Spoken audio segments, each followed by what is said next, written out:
We've talked about a few new brands like Charlton or Tom Morrison, and we've talked about a few modern giants like Uniqlo, and we briefly mentioned Brooks Brothers. But what if you want the original?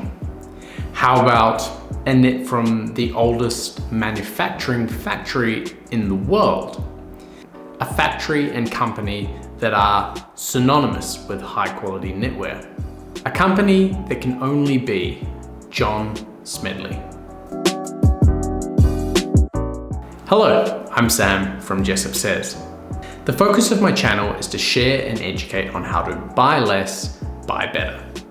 It's about how we can make smarter and more informed decisions before we make a purchase to ensure that what we purchase is both fit for purchase and made to last. John Smedley is probably a brand you've heard of before, and you'd have good reason to have heard of them. They're known to be not only a company that's been around for 235 years, but over that 235-year history have continued to be an icon of British craftsmanship. Founded in 1784, a year where the US ended the Revolutionary War, a year when Great Britain saw the youngest ever Prime Minister at only 24 years old, a man named William Pitt the Younger, and of course, the year when Ben Franklin invented bifocal spectacles. At the beginning of the Industrial Revolution, in Lair Mills, next to a lovely little brook that provided them both power and constant source of running water, John Smedley was established. It is in this same factory in Lair Mills that John Smedley still call home, making it the world's oldest manufacturing factory in continuous operation. Bit of a tongue tie. In those early days, John Smedley produced cotton thread and slowly expanded their production to things like underwear, vests, and long johns. The factory was, crazily enough, used in both world wars to produce mainly knitted underwear for the forces. And it wasn't until the 1950s, approximately 166 years into their operation, that they made the move into fine gauge outerwear for men and women. And let me tell you, they've become masters in that roughly 70 odd years since, and even the Queen thinks so. The model I wanted to talk about today is called the Richard, which is a classic roll neck or turtleneck crafted from an extra fine merino. I do want to say that my particular knit, this one, is called the Harlington, which is not currently in season or not currently stocked on the John Smedley website. So I thought it would be pertinent to focus on something that wasn't in style and in stock. The difference, as far as I can tell, is the Arlington is a slightly different cut. I think it's slightly slimmer fit. And crucially, it's made from 50% cashmere and 50% merino. As such, I won't focus too much on the fabric because clearly a bit of cashmere is going to be softer than only merino. So, jumping back to the Richards. The Richards is crafted from merino wool, sourced from my home country, New Zealand. Smedley has some incredibly high requirements for their wool, which not only pertain to the product, but also how the sheep and farmland are treated and maintained. It's an incredibly transparent practice, and I personally think more brands should be not only doing this, but also sharing how they're doing this to ensure the sustainability and long-term success of knitwear. Although merino is between 18 and 19 microns in diameter, and this particular garment that we're discussing, the Richard, is 30 gauge. Gauge simply refers to the number of stitches a garment has per inch. The gauge depends on a range of variables, from the size of the yarn to the size of the needle to the stitch pattern. For example, the fatter the needle or the fatter the yarn, the broader the stitch will be, and therefore the gauge will be lower. The finer the needle or yarn and the finer the stitch, the gauge will be higher.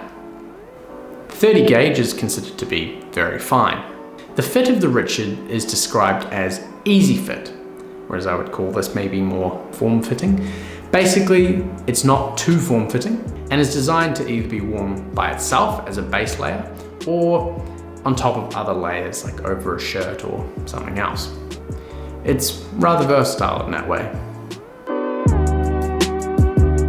Now you may have watched my other videos and got this far thinking, but I thought he didn't like turtlenecks.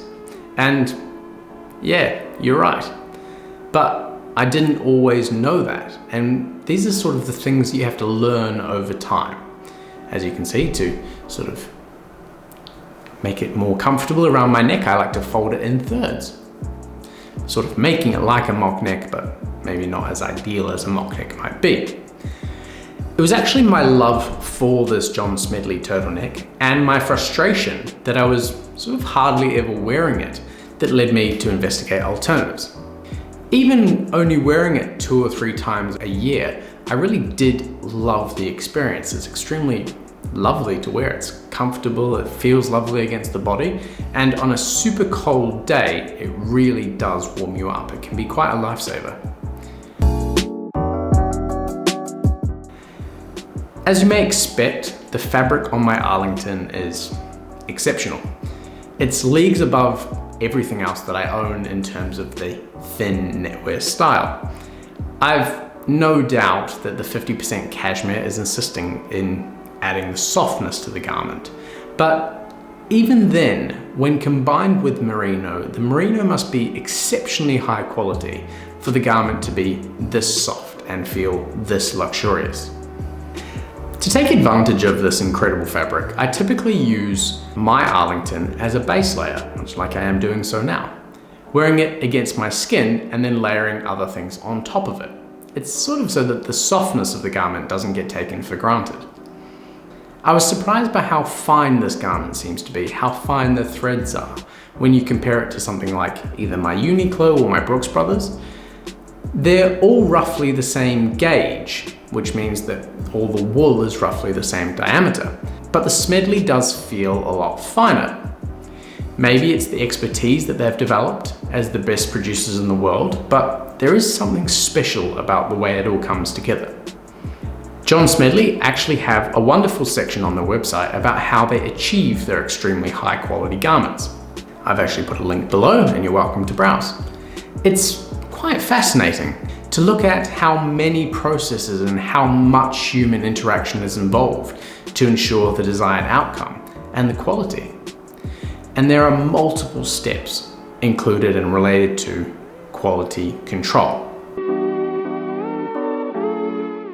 There's a lady named Nicola and her team who are responsible for the linking of the garment, basically taking all of these panels and attaching them. That could be the front, the back, and the arms, and in this case probably the neck, and they carefully connect all the pieces together to make the final garment. A lady named Karen who does something called lock stitching, and I don't actually know what this is to be honest, but I've read up about it, so hopefully I can represent it correctly. It's where they add the pieces of material to the edges of the garment to ensure that they don't fall apart. This lady Karen is also responsible for ensuring that all garments are checked to be the right style and size, and she does more than 80 garments a day, which is mind-boggling.